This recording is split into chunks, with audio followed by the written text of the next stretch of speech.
This is a review of the ABCO Chiro C chiropractic table. G'day, how's it going? I purchased this table in black leather and the bench top is customised with cutouts, which is particularly useful for doing active releases of hip flexors and other lower limb muscles. I like the bench. In the flesh you can see that it's robust, sturdy and looks good too. It has an extendable footrest and I think could comfortably accommodate a person up to 7 feet tall. There are tightening screws in case you want to leave the footrest in a certain position. The cushioning is firm, but to be honest, not as firm as I'd like when performing lumbar adjustments. ABCO will tell you there is no bounce, but there definitely is. The armrests are quite mobile.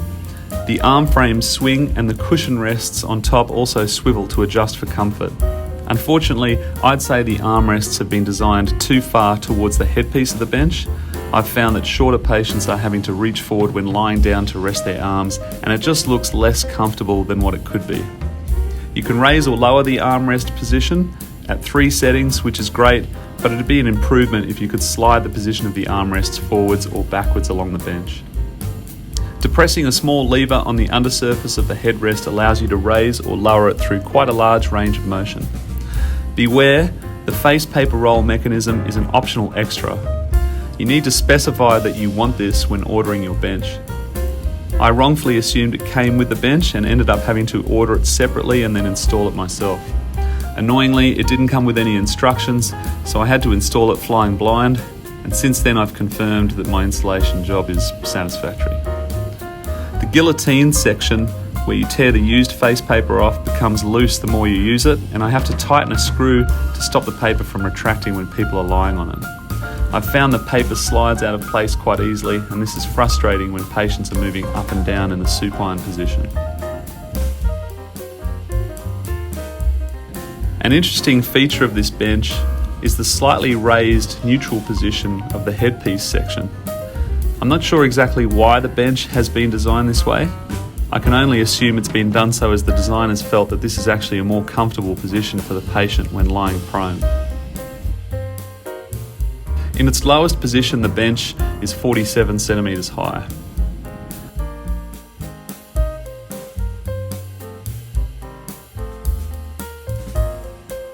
A foot control allows you to adjust the height of the bench, and when it reaches its lowest position, you'll hear a series of beeps to let you know you've reached the limit. The speed of the motor is adequate and doesn't take too long to reach the position you're after. There are no series of beeps at the high point of the bench. The motor just slows down and stops.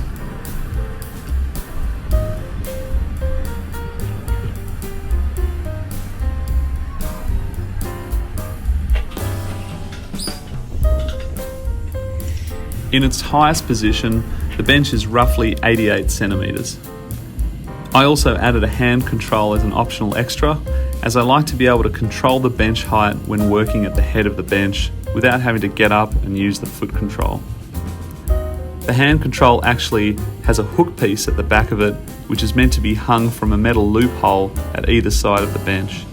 Instead, I've used a double-sided tape to fix it closer to the headpiece so I can reach it easier, but also to avoid me bumping into it when doing side posture lumbar adjustments. At time of recording, I've used this bench for 6 weeks, and for the most part, I'm happy with it. Thanks for watching. Please subscribe to my YouTube channel. Yeah, thanks mate, good on you.